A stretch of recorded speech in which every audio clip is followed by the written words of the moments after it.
With the new edition of Horus Heresy coming around the corner, Games Workshop didn't give me a copy of Saturday Night for free, but I will partake in painting two Marines for this video, a Thousand Sun and a Space Wolf. I did use a few kits to kit bash them, most of them still able to be bought, so with that, let's begin with the two great rivals. Let's begin with the sub-assemblies, that being the helmet and body of the rubric being separate and the Space Wolf as whole, followed by a priming of matte black all over both. Now for the basing step. We have a lot of paint to use today, but that's because I'm painting two different models. So let's begin. Start the basing with a deep grey. This is going over all the armour of the Space Wolf. Do be sure to water it a little while applying a few thin coats.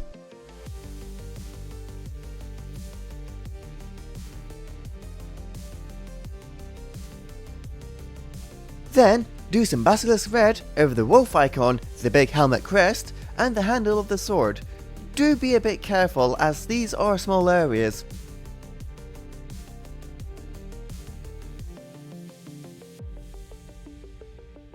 After that, use Ancient Stone over all of the little teeth trinkets found on any Space Wolf pieces that you've used.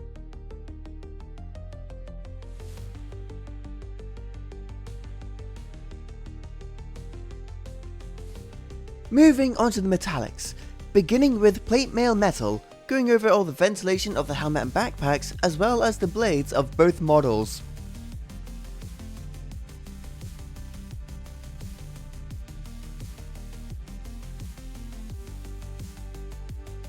Now use Evil Chrome for the trim and guard of the Space Wolf as well as the handles for the rubric's thrown weapon.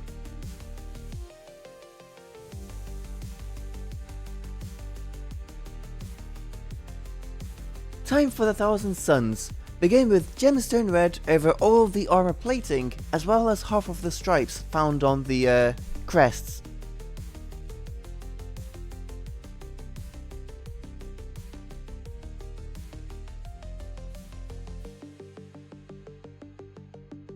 And use Greedy Gold over all of the trim, studs, torso buckles, belts and the ridges of the backpack for the Thousand Suns.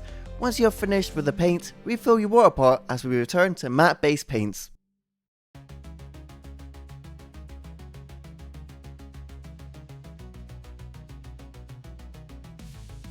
The reason why begins with Company Grey, going over all the other stripes alongside the pauldron and backpack of the Rubric Marine, alongside the datapad thing that I used for my Space Wolf.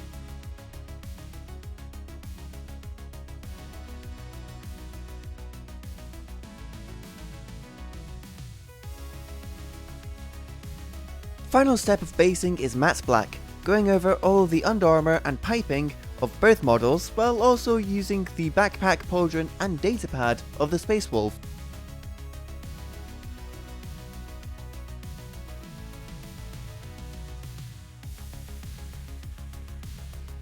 On to the shading now. This step won't be as long as basing or the next one, so gather your paints and we can continue. To start the step, begin with non-oil, carefully going over all the greys and silvers found on both models.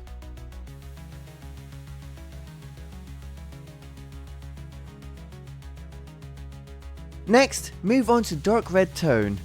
Use this mostly on the armour of the rubric, but also use the shade on the red parts of the Space Wolf as well.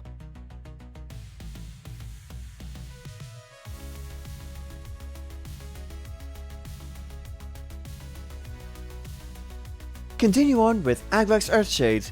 This is only needed for the bone of the Space Wolf and brass colours of both. Do try to be careful as it is all small detail. Back to the rubric for Reichland Fleshshade. This is only needed for the golden details found throughout the model as neither model has any visible skin. After that, let it all dry before beginning with the next step, layering.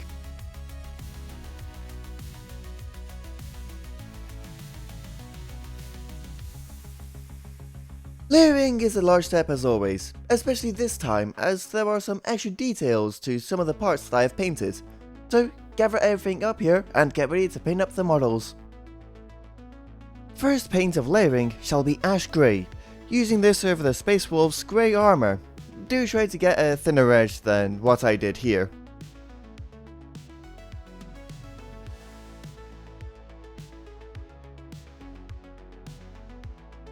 Follow it up with Vibrant Fury. Use this paint over the red details of the Space Wolf as well as his lenses on the helmet. After that, it's time to fill in the little teeth and bone details with the aptly named bony spikes. As always, do be careful as you apply the paint onto those parts.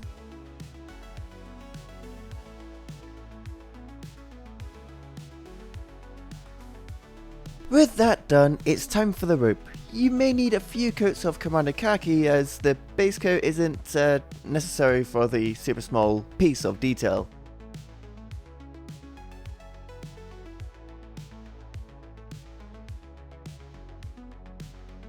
Back to the rubric now. Using matte white, go over all the white details.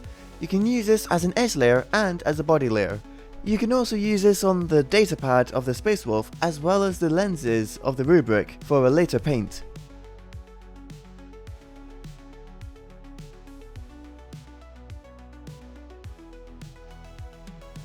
A bit out of focus, but the next step is deep grey. Simply use this over all the black details on both of the models.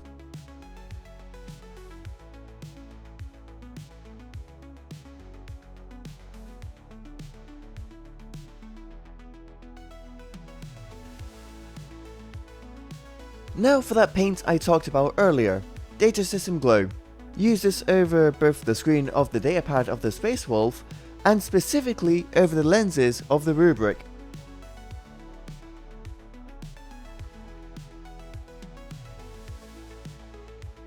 Metallic time once more, starting this part with True Brass. This is going over all the parts painted in Evil Chrome. Do be careful as to not get any of the following paints on the other parts of the models.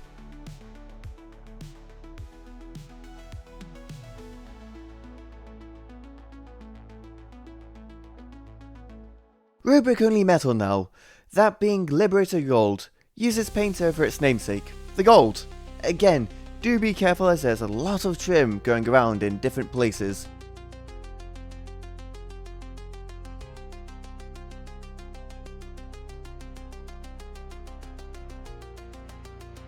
And the last metallic of the model is Shining Silver. Use this paint on the sharpest and highest points of the previous two metals, as well as the main layer for the steel.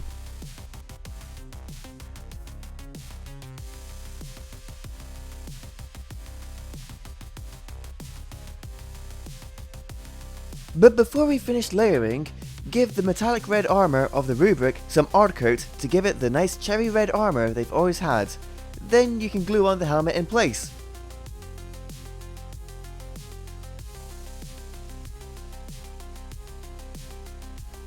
Now for the base. I decided to go for a style of a planet that is important for both sides, so I chose Fenris instead of Prospero. Here's everything needed with a little extra. To start, tidy up the base first with Company Grey, going over all of the entire base. Make sure to do a few thin coats while being careful near the feet.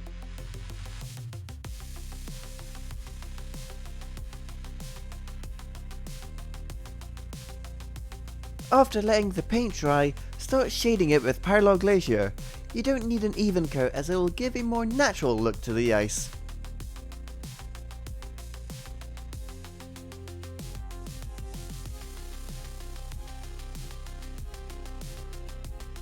Next it's time for the texture paint. Using Valhalla Blizzard, use the paint over the entire base of the model. It's not very opaque, so it's possible to see the ice underneath.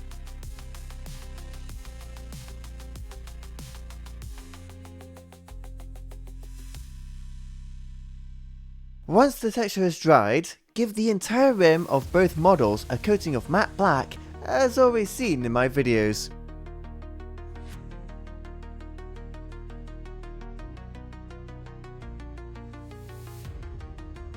That extra bit I talked about in the beginning of this step was Alien Frost from Gamer's Grass. Add an amount you want onto the model and then you can just call it complete.